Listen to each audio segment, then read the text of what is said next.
From the studios of Farm Journal Broadcast, this is AgDay.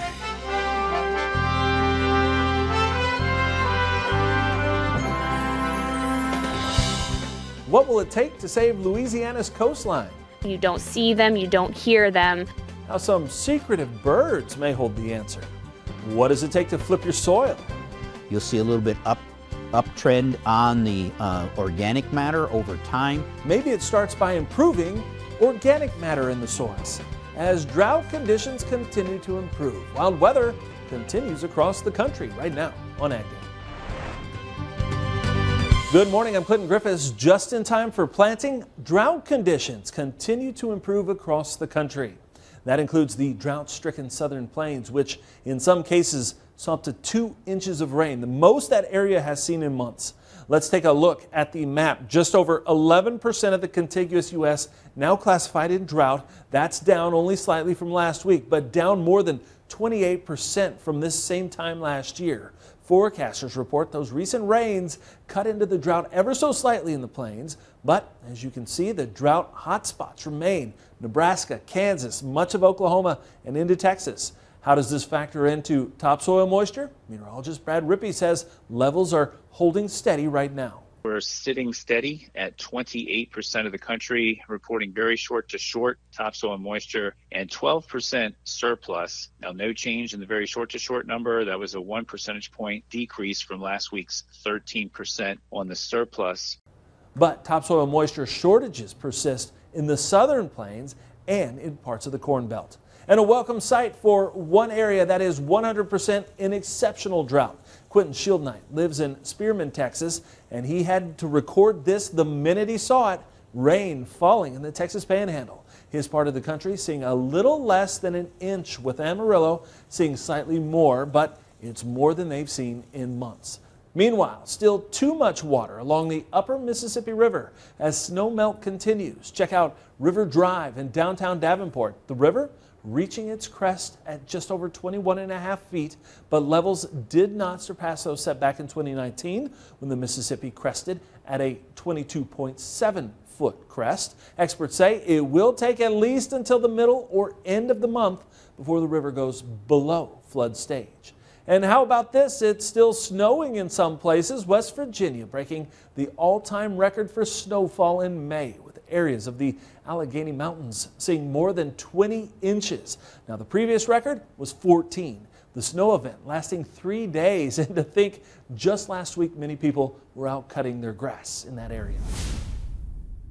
Meteorologist Matt Engelbrecht joins us now, and Matt, we're finally seeing the clouds giving way to some sunshine in key growing areas. Yeah, thanks, Clint. I'm Chief Meteorologist Matt Engelbrecht. We'll start looking at kind of the cloud cover that you mentioned.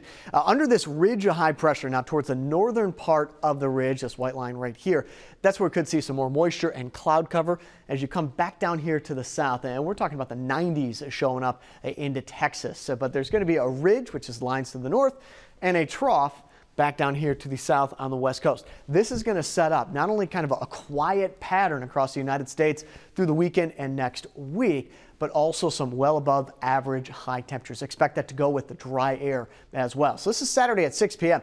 Still a pocket of clear skies through the plains, a little bit more cloud cover and more of a soaking rain situation along the Gulf Coast as some of this moisture tries to rain itself out into parts of Minnesota and moving off to the northeast. Quick check of that drought monitor, still exceptionally dry through portions of the plains. And while we continue to see more planters rolling right now, the struggle is still real in North Dakota. Eric sending up his drone to check things out. He says it still looks a little sticky up in the northern part of the state. Hopefully things will finish melting off and dry up a bit soon. I'll have more on your extended forecast in just a bit. Your seed bags might look a little different soon. Bayer announcing it's putting several regional brands all under the channel label. Now in total, the 10 brands you see on your screen will start to change over starting next year. Bayer's Crop Science Division saying it will combine the best elements of its regional and channel brands to provide an improved experience for customers. The company saying it will allow customers to receive the local agronomic support they have come to know and trust. Bayer adding existing regional brand products will continue to be available through the 2024 growing season before shifting to a portfolio of channel products in 2025. Now, the leaders say while this change will affect some brands and people, the vast majority of the business will not be impacted. Keeping you updated on efforts to keep the Black Sea Grain Initiative going, Russia says it will continue to talk with the UN. Now, Russian officials are saying they will not do anything further that would be contrary to its interests. The deal, it runs out Thursday, May 18th. Meanwhile, Ukrainian farmers try to push on with spring planting, and one farmer in the country is garnering attention for what he's doing to remove mines left in his fields. He's fitted his tractor with protective panels. Now, he says he took them from Russian tanks, and he's able to maneuver it using a remote control. The farmer says he couldn't wait for help from already overworked official deminers to clear his fields. A Ukrainian official said last week about 30% of Ukrainian territory was mined by the Russians. Flip Your Soil on AgDay is brought to you by Economics. Economics is the go-to resource to keep your soil and bottom line as healthy as possible. Access one-of-a-kind tools, research, and agronomy content at nutrient-economics.com. As farmers are in the fields planting this spring, we're looking at ways to help them achieve those higher yields. AgDay's Michelle Rook joins us to look at some of the practices they can implement to flip their soil and build organic matter in the process. When it comes to improving soil health and making it more productive, there's no quick fix. Building, or in some cases rebuilding, organic matter doesn't happen overnight. However, even small changes can pay big dividends at harvest. Soils with adequate organic matter generally produce higher yields, but building it is a tough job, even for no-till farmers that were early innovators. So if you've been using tillage for years and you move into a no-till, strip-till environment, you'll see a little bit uptrend on the organic matter over time, but then you'll reach a plateau and it'll flatten out. Frary says once lost, it can take years to restore it through good stewardship practices, including no-till and cover crops. But there is nothing that we found that overnight we can fix poor soil. And sometimes working with guys, there's a lot of different calibers of soil, right? There could be a sick soil that's 3.5% organic matter but been abused, and there could be a healthy soil that's 1% organic matter that's never been abused, and that sick soil at 3% organic matter is still going to outproduce the 1%, because even in a tough state, it's going to be able to hold more water, produce more nutrients in there. And that will result in a yield response. Farmers like Brad Dodds have seen that from the comprehensive approach they're taking to improving organic matter on their farm. Soil health, we are minimum tillage. We just run a vertical tillage tool over stalks in the fall and then stale seed bed them in the spring. Going into corn, we try to strip till everything, just fall strips made, and we don't do anything else. On our steep ground, we do cover crops just to try to save any type of soil. On our really light ground, we do a soybean wheat rotation just to try to make sure the ground's covered all the time and not putting having to work it for corn or anything. On a nutrition, we grid sample, we fertilize every year, plus we do have hog manure on certain areas, which helps a lot on our fertility. Balance sheet. I'm Michelle Rook reporting for AgDay. All right, thanks, Michelle. Well, continued concerns about the banking sector, weather, and Russia, all leading to a very mixed day in markets. Michelle will be back next to talk about that. And later, coastal reclamation is a challenging job. We'll see how experts are grading their progress in Louisiana with help from some secretive birds in the country.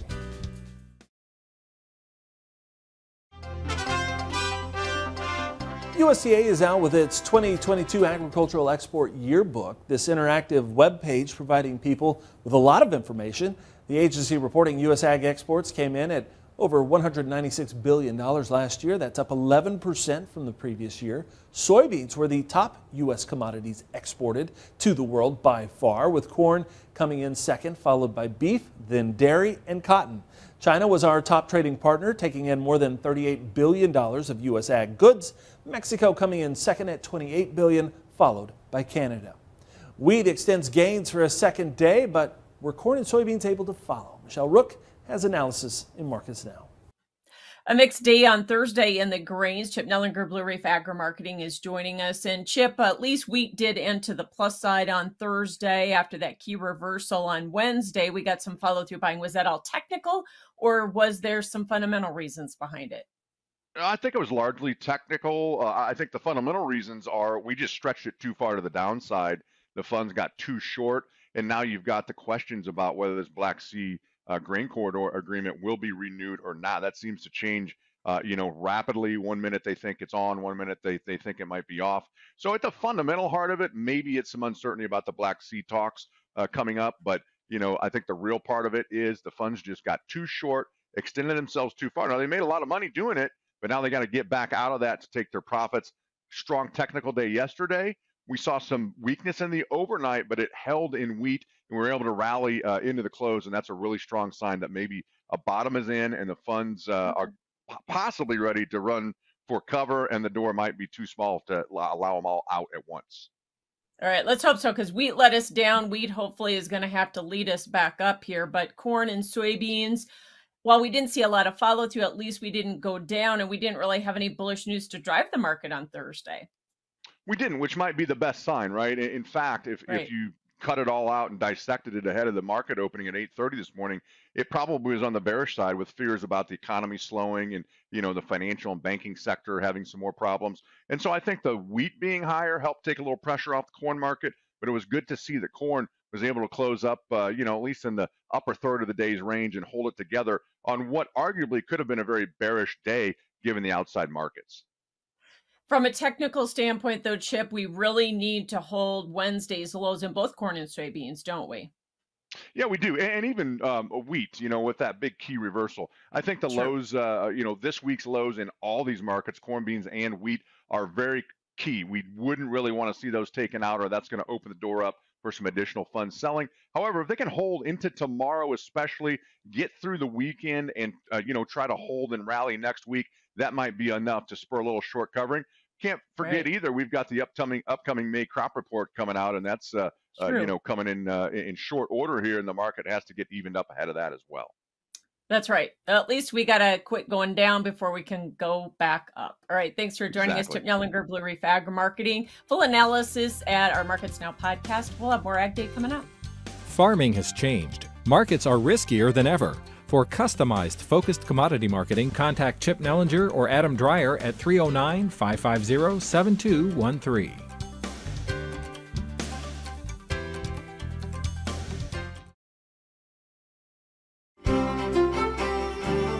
Now we'll take a look at that drought monitor. The latest update continues to see that trend that we've had the last couple of days. We're getting some rain up into Wisconsin, back here through the Midwest, but off to the west, especially in the panhandle of Texas and Oklahoma, we're starting to flirt with that exceptionally dry situation. Unfortunately, with a ridge of high pressure developing through the weekend and next week, most of the rain, including the potential for any kind of severe weather, is going to be back closer to the Gulf of Mexico rather than back up here to the north. And that's thanks in part to that ridge of high pressure and also a deep trough digging back out on the west coast. Now, let's just look at the severe weather threat for you Friday. There are going to be some strong storms around with some heavier rainfall to go with it. If we look at what to expect in terms of the rain, the cloud cover, and you'll see that little complex, this is Friday at 6 p.m., move through Texas, kind of eat away at that atmosphere.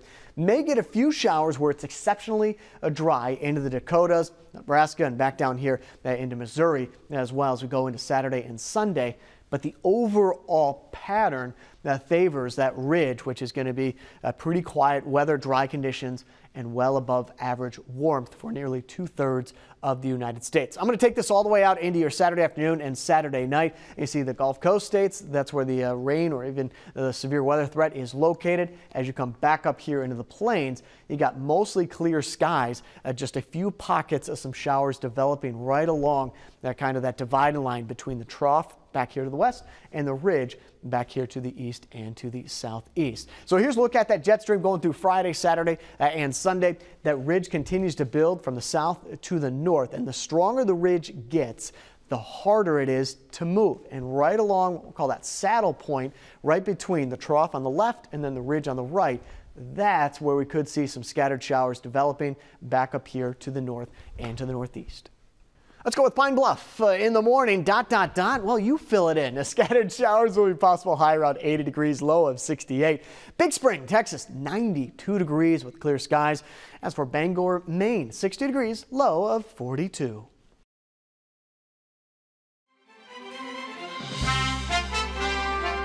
Packers adjusting demand, pushing cattle prices lower and margins higher. That's the latest headline from drovers in the Sterling Beef Profit Tracker. Cash cattle were lower for a third consecutive week, averaging $178.05 per hundred. Wholesale beef prices rose for a sixth consecutive week, above $306 per hundred. Now those higher wholesale prices, along with tighter supplies, putting feedlot margins up to $370 per head. That's down about $24 week over week, while feeders spent $2,100 per head last week to finish a steer.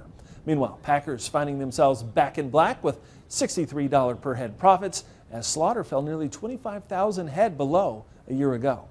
Following Department of Labor complaints against a contractor it hired, meat processor JBS says it's creating its own in-house sanitation company. JBS USA saying it's creating JBS Sanitation, a full-service food safety and food plant sanitation company to provide cleaning services at its own facilities. It's expected to immediately begin the transition to the new company at 10 facilities. Now the company says it has terminated its contract with third-party cleaner PSSI after complaints the company was using underage labor at several sites across the industry. JBS leaders say using child labor is unacceptable and expects their new company to create hundreds of jobs across the country.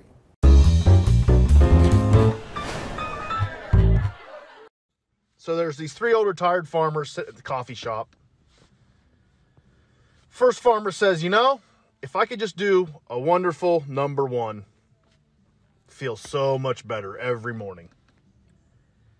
Second farmer says, you know, if I could just do a good number two every morning, that would feel so great. Third farmer pipes up, says, you guys. At 7:15 every morning, I have a wonderful number one, just like a garden hose. Then at 7:30 every morning, I have a wonderful number two. Feels so great. And the other two farmers says, so what's your problem? Third farmer replies, well, I don't get out of bed until 9.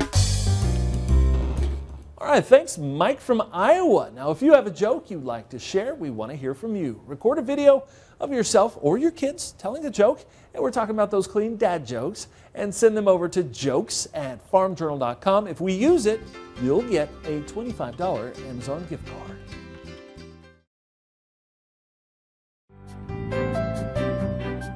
In the Country on Ag Day is brought to you by Pivot Bio. What if you had the nitrogen you need already on seed? Pivot Bio is the first company to apply nitrogen on seed. The nitrogen you need, now on seed, from Pivot Bio. Learn more at pivotbio.com. Louisiana is experiencing coastal land loss, but the state is restoring some areas. To determine how successful those restoration efforts are, researchers are looking at how a group of secretive marsh birds are using these areas today. LSU Ag Center reporter Craig Gautreaux has more from Southeast Louisiana. It's important to be a good listener, but for Leah Moran and Ayla Lipford, it is a requirement. The two graduate students in the LSU School of Renewable Natural Resources are eavesdropping on a group of secretive marsh birds to get a census count on how many of these creatures are located in a certain area. Secretive marsh birds are not like songbirds that you hear during the morning. They don't really call at all. You don't see them. You don't hear them. So we have to elicit a call from them so we can see whether they are in the area. They send out 8 calls during a 13-minute span and listen for 5 specific birds. It will tell us an estimate of numbers of our 5 focal species, which are king rails, clapper rails, common gallinules, purple gallinules, and least bitterns. Because of the many coastal restoration projects ongoing, researchers want to know if they are providing good habitat for wildlife native to the marsh.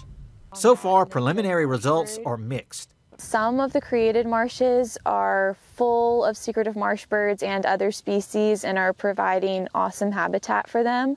Other created sites are not as much. The environment in the coastal marshes is often in a state of flux, but major storms such as hurricanes can alter the area quickly. There was one site that I went to that was a pretty good patch of marsh, and when I went out the year after Ida, it was just completely gone. There wasn't even any grass sprigs sticking up. The data they are gathering will provide a baseline for areas and could be used for comparison after a major event occurs, such as an oil spill or hurricane. With the LSU Ag Center, this is Craig Gotro reporting. All right, thanks, Craig. And that's all the time we have this morning. We're sure glad you tuned in. From all of us here at AgDay, I'm Clint Griffiths. Have a great day.